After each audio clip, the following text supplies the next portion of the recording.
साल 2020 में बिहार विधानसभा चुनाव के बीच केंद्र के नरेंद्र मोदी सरकार ने दरभंगा एयरपोर्ट को हरी झंडी दिखाई थी। अब 2025 के चुनाव से पहले पूर्णिया एयरपोर्ट और पटना एयरपोर्ट के नए टर्मिनल को हरी झंडी दिखाई जाएगी। इसके अलावा पटना मेट्रो से सफर की भी शुरुआत होगी।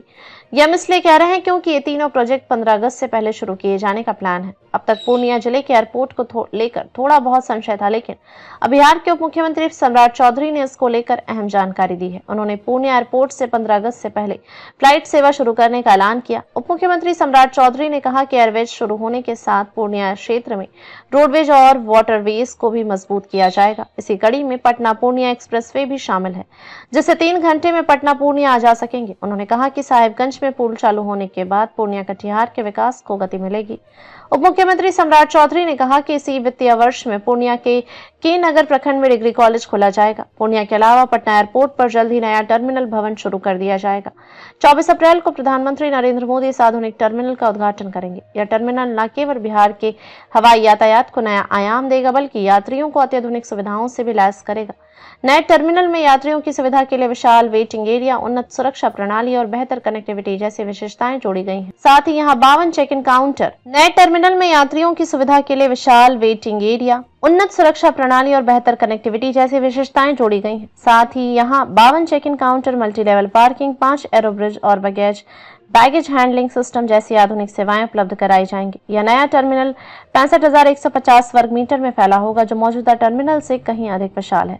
इसके चालू होने के बाद पटना एयरपोर्ट से उड़ानों की संख्या 34 से बढ़कर 75 तक पहुंचने की संभावना है। साथ ही यात्री क्षमता भी 25 लाख से बढ़कर 1 करोड़ तक हो सकती है। हालांकि पटना एयरपोर्ट का रनवे अपेक्षाकृत छोटा होने के कारण इसका विस्तार संभव नहीं है। इसी वजह से बिहटा में एक नया एयरपोर्ट विकसित किया जा रहा है। इस नए टर्मिनल की सबसे बड़ी खासियत इसकी अत्याधुनिक तकनीक और यात्रियों को दी जाने वाली बेहतर सेवाएं हैं। यहाँ 4 मंजिला मल्टी लेवल पार्किंग बनाई गई है, जिसमें 750 वाहनों की पार्किंग क्षमता होगी। वहीं 5 एरोब्रिज का निर्माण किया गया है, जिससे यात्री सीधे विमान तक पहुंच सकेंगे। बिहार के किसानों को ध्यान में रखते हुए टर्मिनल में कार्गो सुविधाओं का भी विस्तार किया गया है, जिससे कृषि उत्पादों का परिवहन आसान हो सकेगा। नए टर्मिनल में आर्टिफिशियल इंटेलिजेंस आधारित सुरक्षा और प्रबंधन प्रणाली लागू की जा रही है।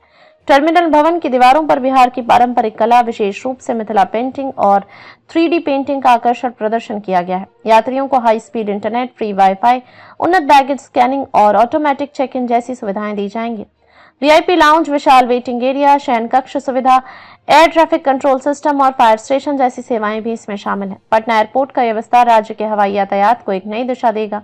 इससे घरेलू और अंतर्राष्ट्रीय उड़ानों की संख्या में वृद्धि होगी, जिससे बिहार के व्यापार और पर्यटन को भी बढ़ावा मिलेगा। यह टर्मिनल यात्रियों को सहज और आधुनिक अनुभव प्रदान करेगा और बिहार के बुनियादी ढांचे को मजबूती देगा। इसके अलावा बहुप्रतीक्षित पटना मेट्रो की पहली चरण की सेवा 15 अगस्त से शुरू होने जा रही है। पहले चरण में मालाही पकड़ी से खेमनी चक, भूतनाथ रोड, 0 माइल होते हुए पाटलिपुत्र बस टर्मिनल तक का 6.01 किलोमीटर का ट्रैक शामिल होगा, जिसका निर्माण कार्य प्राथमिकता के आधार पर पूरा किया जा रहा है। बता दें कि पटना मेट्रो प्रोजेक्ट को 27 फरवरी 2019 को स्वीकृति मिली थी, जिसके तहत 32 किलोमीटर लंबे ट्रैक पर कुल 24 मेट्रो स्टेशन बनाए जा रहे हैं। इस परियोजना को दिल्ली मेट्रो रेल कॉर्पोरेशन द्वारा लागू किया जा रहा है, जबकि इसकी निगरानी नगर विकास एवं आवास विभाग कर रहा है। मेट्रो सेवा शुरू होने के बाद पटना के लाखों लोगों को ट्रैफिक जाम से राहत मिलेगी और आवागमन आसान होगा।